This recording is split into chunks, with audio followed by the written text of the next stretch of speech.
Seeing the forest for the trees.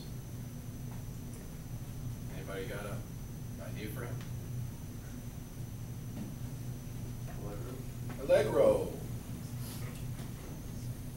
Did you go Allegro? No. No.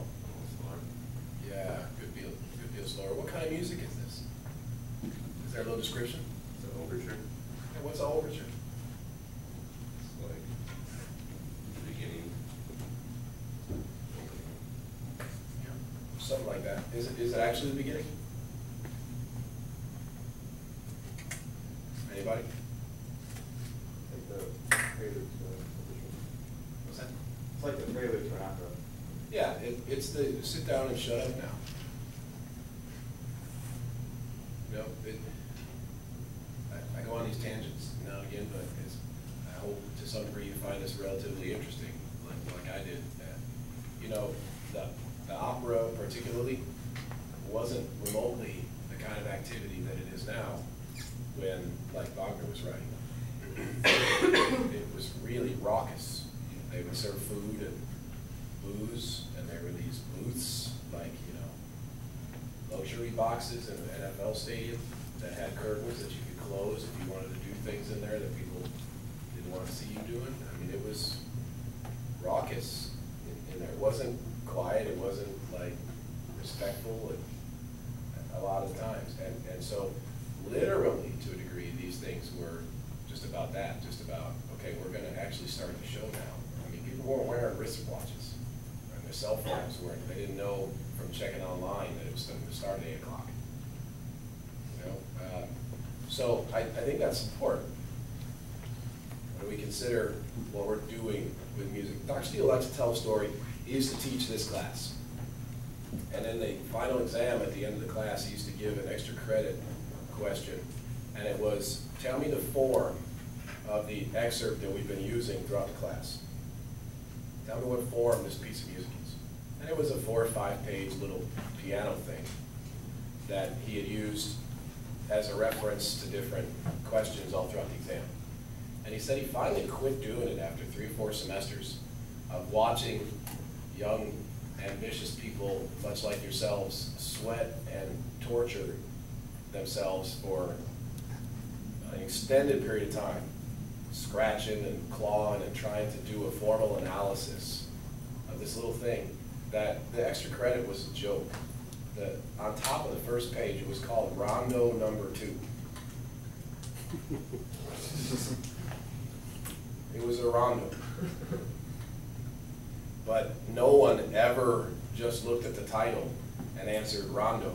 So he stopped doing it, stopped being fun, he said, because then people got really mad when he said, it's a rondo.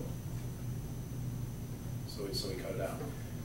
I like that story because we're like trained somehow or another because of these bad textbooks we get in so many classes to skip the preface and skip the table of contents and skip the index and skip the forward. And there's a lot of important information on the cover page and on the inside cover page and on the instrumentation page and on the top of the first page of most scores. So, if we think an entire overture is about sending an alarm, sounding a notification that the music's about to begin, because an overture is usually a big buffet of all the tunes you're gonna hear in the entire piece that's about to happen, the entire opera or musical theater or whatever. An overture will have transitions from one thing to the next thing to the next thing. You get this little preview of all the music you're gonna get about the performance.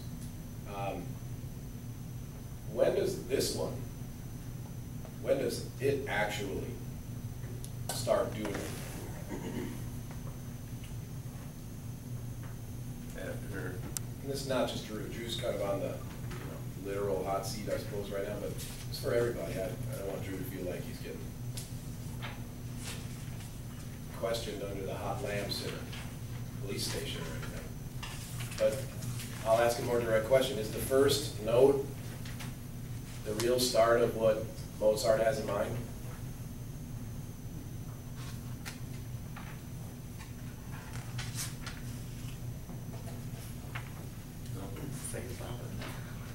What's that? Carrie shook her head. Yeah, Carrie shook her head, and Christine shook her head, and a few others. But I'm just trying to let other people's little Big Ben clock gears turn a little bit before we just. What's that question even mean? You know, what's in the first bar? Anybody? You're looking at it. What's in it? A loud note. A what? A loud note. Just kind of Is that note singular or notes plural? notes. But like the first one kind of by itself. Is it notes plural? It's a C major chord. Is it? Yeah.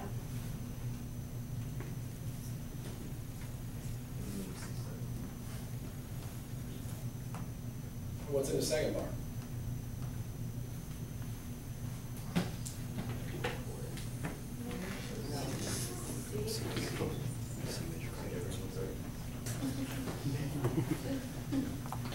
What's in the second one? Just a unison C. And then he gets going a little bit, right? Yump, yump, yump, dum. And then what counts? Next half note is what?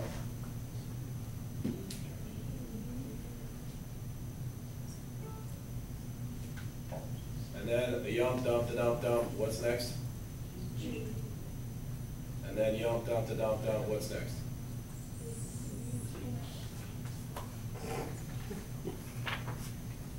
Hello, what is it? C. Just a C? C major, the scoreboard. Yeah, it's the C major chord again, right? It's not just a C. So he started with this big C major, and then he just took 4 bars to get back to it? Or more than 4, 8 bars, right? So is this profound stuff? What happens after that next C major chord? Staccato. Or drop the dynamic. Drop in dynamics, so a little staccato thing, and then in the next measure, Back up. Back. what?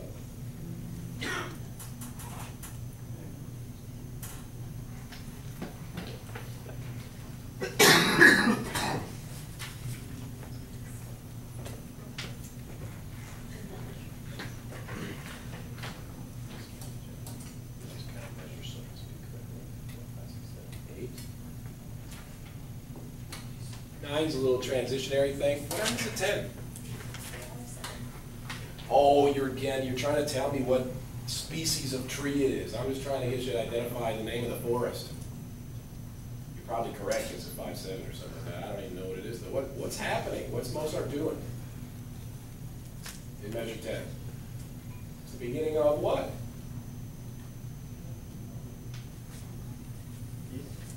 What? A tune. I think it's like a tune. We haven't had a tune yet. We've had 9 bars of stuff. You know, 8 bars of stuff and then a dump, dump, dump, dump. And it seems to me, at 10, we finally get a tune. You know, I don't stand here or sit here meaning to speak for everybody, that's for sure, but the conductors that I've had the opportunity to really spend time with, and myself, this is analysis that means something to me. I mean, 5/7 means something to me, but it doesn't mean nearly as much as figuring out Mozart's messing with us for a little while for 8 bars. 8 bars of basically, I think, here we go. I think it's 8 bars of, we're gonna start now. Here we go. You ready? Here we go. We're gonna start now. We're starting. We're starting. Here we go. And then we're off in 9 and 10. And so you take it or leave it. You know, you gotta figure out what makes sense to you as a musician, what makes sense to you as a conductor. That's all that is important. Okay, but you know, I want to share with you my experience. Doesn't mean this is the only way to do it. But to me, those are the kinds of things that inform architecture and structure and pacing. How big is the Mozart forte in the first bar? The forte, is that true? Fortissimo. Oh. And then in the second bar? Nothing. Third bar? When's the next time you get another dynamic? 8. Pick up to 9. So, what did Casals say about dynamics? Casals said that forte is in the range between mezzo piano and fortissimo. Piano means in the range of 4 P's to mezzo forte. You know, I think we have some very unfortunate terminology in music, like attack and cutoff. But dynamic is one of our beautiful terms, because it is exactly that. A dynamic cannot be static. In order to be brilliant and beautiful and colorful and have shape. But too often we get into 5th grade and we get told what? That forte is loud and piano is soft, and all these kind of unfortunate oversimplifications. Because you know, this is a room full of fine musicians. You can't play 8 bars of the same dynamic and expect anybody to hang out with you for the ride. I'm going to tune you out in about 2 bars of Charlie Brown teacher voice. If you hung out in one place, that's what Charlie Brown teacher voice is about. So this is the fun part. Mozart gave you fortissimo. He gave you 8 bars. He's doing some stuff. He's kind of highlighting the chord tones, isn't he? He gives you a chord, and then he starts going to one of the chord tones, and he goes to the next of the chord tones, then he goes back to the chord, and then we're off.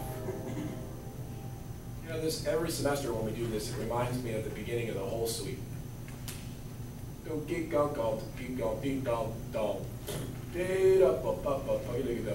It's just Holst having a little laugh. He started with the highest instrument in the band, and he ended with a bass drum. It's like roll call. Everybody in attendance? Boom. Everybody's here. Now let's go play a little bitty tune. There's no point to that except this little introduction. It's fun. But it's important for us to consider that kind of thing and figure out what we're going to do as a conductor.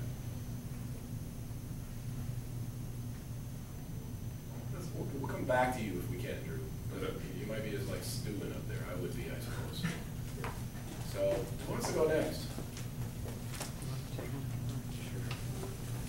We're in